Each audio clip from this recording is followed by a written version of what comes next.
Unknown, 10 years earlier.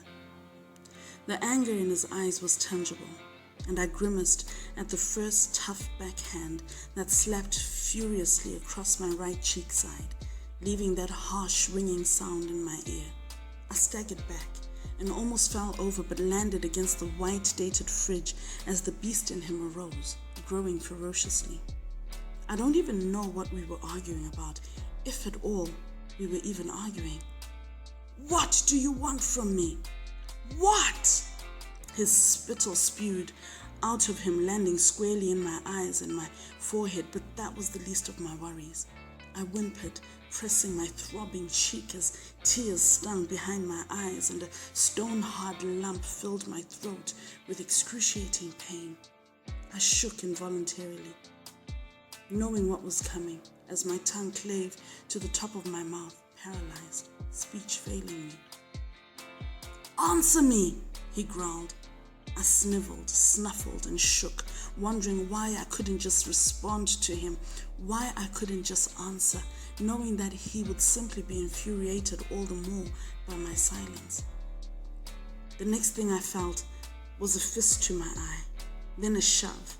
Then my neck was throttled, another slap, 2 more fists. I fell to the tiled floor. He kicked, once, twice, thrice. My ribs cracked, chest tightening, my stomach ruptured. My eyes blurred as my tear ducts dried. My legs folded, then they were forcefully stretched as I was pulled across the floor. It was soft now, carpet. It was so surreal. Then there was no more sound, but I felt the pain with each jerk of my body, all of it. I tried to look. It was hard to see him.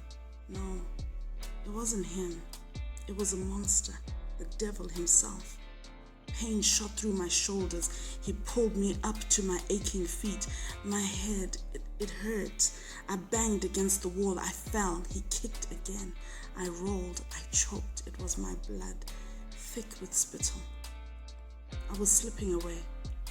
I couldn't feel the punches or the kicks anymore, but my body contorted with each blow. My eyes closed. I slept. It was enough. When I woke up, and there were lights, lots of them, and faces, they were blurry. I couldn't tell who was who or what they were doing, but they were around me, that was for sure. It was her voice that shattered me within. It tore through the silence, ripping apart my current state of confusion and bringing me back from my temporary deafness. My heart wrenched as I failed to move to find her. "Mama," she cried. "Mama!" And that was the end.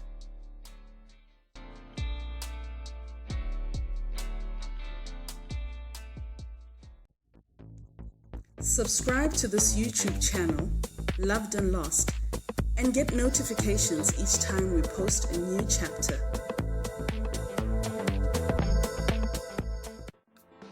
Two Minutes with Me, a platform I use on WordPress to discuss pertinent issues that arise in our day-to-day walks and our day-to-day lives. Join me as we talk.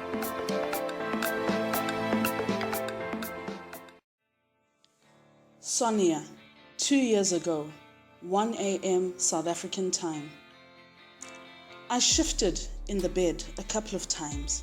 My left eye, it was still quivering, now stronger than before. My stomach knotted and my skin broke out into goosebumps periodically. What was going on? I jumped out of the bed, tossing my covers with such annoyance that they literally fell to the floor. I paced back and forth, involuntarily breaking out into tongues, then reciting the parts of Psalm 91 that I knew well. Something was wrong, very wrong somewhere, and I hated being in the dark. The more I prayed, the stronger the agitation. Then I picked up the phone and dialed. Washington, 5 p.m. "Hi," she responds lightly. "Hi, Nomthi." Panic filled my tone. "Li right labantwana?" "Yes." We're all fine. How are you? Are you okay? She was so casual in her response, I almost felt like a fool. Sonia, all right? I don't know. I sat down at the edge of my bed and just drooped my shoulders, feeling a sense of defeat. I just have this really eerie feeling. Something is not okay. It's in my bones even. You're probably just tired or nervous. I don't know. She paused, searching her mind for an appropriate response. Especially since the kids just traveled back here. Maybe uyabakhumbula nje. I drew a deep breath, then sighed, not convinced. Yeah, you're right. Emptiness syndrome. Thanks. Let me sleep. Relax, love. They're fine. We'll ask them to call you when they get back home later, okay? Thanks. I lay myself down, then called Thabo. Babe, I'm driving in. I'll be at the door in 5 minutes. He sounded jolly. His response settled me down. Oh, great. See you just now then. I rushed to the kitchen, using the bright moonlight, just to meet him there, reducing the time that I had to wait. I knew my home well and didn't need the full-on light to get around, navigating my way to the kitchen door without trouble. Suddenly, I felt the hairs on my entire body stand right up, as though at full attention. I froze as I touched the doorknob and waited for something to move in the dark. Thabo opened the very same door with such great force that I leapt back. Nia, I'm here, he shouted. But just before I could respond, a very strong person with gloved hands grabbed me from behind, covered my mouth and nose, and strongly pressed a very sharp knife against my throat as I initially scrambled to reach for the door. The person had found the dark corner behind the broom cupboard leading into the scullery. It's amazing, though, to me how in moments like these, I don't find myself afraid, just watchful. I seem to preserve my fear for after the fact. Maybe that's why I can't scream. It just doesn't happen with me. At first, Thabo stepped in oblivious. Then he stood absolutely still at the slight commotion of my being dragged. He lowered his laptop bag and slowly arose, reaching behind him as instinct told me to calmly assess the situation. Thabo stood there, listening, raising a gun I wasn't even aware he had, and calculatedly pointing it ahead of him. Meanwhile, I found an air hole to breathe, and as I drew in the breath I needed, I allowed muscle memory to take over as my elbow sunk deep into the perpetrator's side, all of my force exerted as I bent over, pulling him with me at the sound of his own grunts and landing him on his back. With the way that I had angled my head, I did expect the knife to graze me, but for some reason I didn't expect the excruciating pain that accompanied it. My cheeks stung as blood oozed out without barrier, but I knew that I would have to take care of that later. Right then, I kicked and stomped repeatedly, denying him rest as I heard loud noises from the rest of the room and a couple of gunshots. I bent down, taking cover behind the breakfast table, and brought the flower vase with me, landing it square on my aggressor's head. He blacked out. "Nia, stay down," he commanded, and I adhered, listening to his slow shuffle across the floor. One more person slowly descended the staircase, gauging the presence in the room, and as soon as his head appeared around the bend, Thabo shot right through it with such precision that his body thudded to the ground, signifying death. Thabo scanned the room one more time and rushed to my side, finding the light switch first and turning it on. "Are you okay?" His eyes quickly went to the side of my face and widened in fear. I couldn't feel anything as my heart raced and I suddenly couldn't breathe right. I slowly reached for my face, his expression scaring me, and I felt the thick pour of blood oozing freely. My finger trailed the cut and went all the way to my ear, which numbly felt split. Then the stab of pain suddenly jolted me as I let go, realizing the extent of the damage.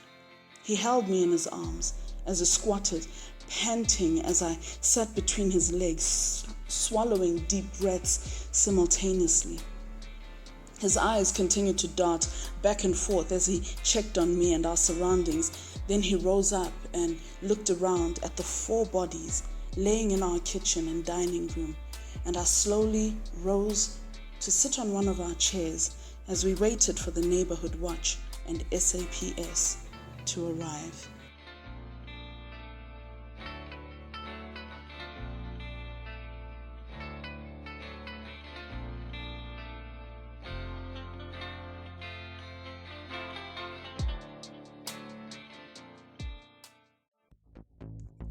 Subscribe to this YouTube channel, Loved and Lost, and get notifications each time we post a new chapter.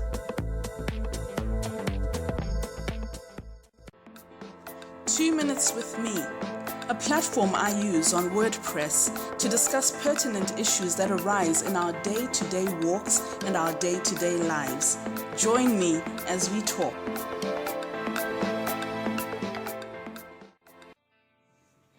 Sydney, Redemption House Ministries, 2 years ago. A chorus of voices spoke out gently as the service came to a close.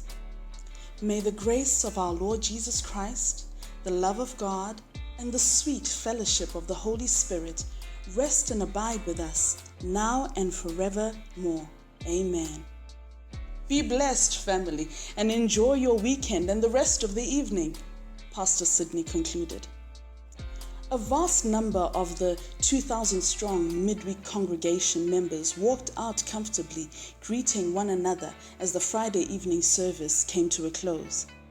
Sydney stepped down from the large, ornate stage, and some congregants lingered around, completing tasks and chatting in their small groups. The musicians continued to play a vibrant track as 1 or 2 vocalists lazily sang along. They were fooling around, knowing that no one was paying attention to them at that point. Tobegile, his wife, seemed busy with a few women having gathered around her, and although she looked quite disinterested, she entertained them politely, letting a faint smile escape her here and there. "Pastor, please may I have a word with you?" He sounded desperate as he invaded some of Sydney's personal space. As he was about to respond, another voice erupted besides him. "Shalom, men of God. I just need a few minutes with you." "Shalom, shalom." Sydney smiled, genuinely dutiful, ensuring that he could take in both faces. "Just give me a few minutes." He turned slightly behind him. "Violet, please, lead them to the waiting room in my office. I'll be with them soon." "Yes, Pastor." Violet bowed a little and then scurried off, beckoning them to follow. "Brother Jabu, I still need that short meeting with you," Pastor called out, and Jabu, who was addressing a few individuals, quickly excused himself and stepped closer, allowing the pastor to hold him lightly at the shoulder as he called out again, smiling, "Brother Reuben, come." Reuben, the youthful-looking buff armor-bearer, who was less than a couple of years younger than the pastor, turned back, carrying the pastor's bag and Bible, and stood attentively, awaiting instruction. "Reuben, please take my wife home and make sure she's settled well with Amahle." She overheard and waved lightly at him, indicating silently that they would see each other later. "Yes, sir." He nodded affirmatively and walked away on the mission as the pastor continued his conversation with Jabu. Back at Sydney's house, Reuben respectfully opened the doors to the home as he carried the sleeping Amahle lightly on his shoulder. Thobekile followed behind and watched the man switch on the lights in the major living areas and pull the open curtains closed, as he was clearly used to doing. She placed her black Louis Vuitton bag on the kitchen counter and dropped herself wearily onto the stool at the kitchen nook, slowly removing her like-branded gold-black stilettos and stretching out her aching toes. She wished back in time for the days when her and her husband would walk in together, worn out, throw themselves on the couch and fall asleep in each other's arms. Whatever happened to the good old simple days? "Where can I put her, Ma?" Reuben inquired again, realizing that she hadn't heard him the first time. In her room. Let me come with you," Thobekile responded absent-mindedly. The fatigue was evident in her low tone. She led him up the stairs to the young girl's room, as he followed dutifully. "Please, place her here." She beckoned to the pink Tinkerbell-decorated single bed. She really didn't need to lead him up here. He knew their home like the back of his hand. Reuben was always here doing something or the other. He was just nice enough to remain respectful in their space. He bent down, gently placing her on the bed, and rose to full stature, turning abruptly and bumping head-on to Thobekile as she returned from picking up her throw-over blanket on Amahle's kist. It was awkward for a moment as she looked up and, startled, he looked down. Their faces were way too close for their own comfort as they stared into each other's eyes, with him finding and being moved by the sadness in her eyes and her finding a dominant protector in his. They stalled, intently holding their gaze and watching each other just before 4-year-old Amahle shifted herself into a comfortable position. He blinked a few times and cleared his throat.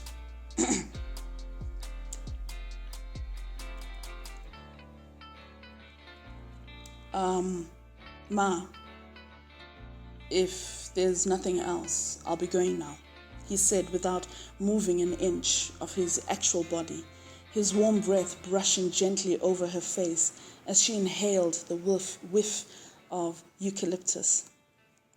Discomfort slowly arose between them, and he stepped widely aside, giving her space to come back to the present as she leaned over and covered her daughter. "It is well." She sounded saddened. "Thank you, Brother Reuben. Thank you for everything." She blinked a number of times as unexplainable tears stung the back of her eyes, avoiding eye contact with him as she overchecked the small blanket over her daughter, removing the sandals she had on. He made his way out almost immediately, and she listened to hear him driving off within a few minutes as she slowly walked into her master bedroom, yawning deeply and dragging her worn-out mind, body and soul into the shower.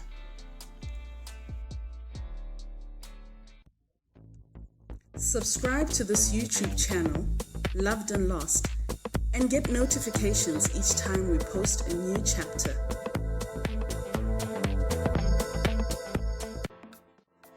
Minutes with Me, a platform I use on WordPress to discuss pertinent issues that arise in our day-to-day walks and our day-to-day lives. Join me as we talk.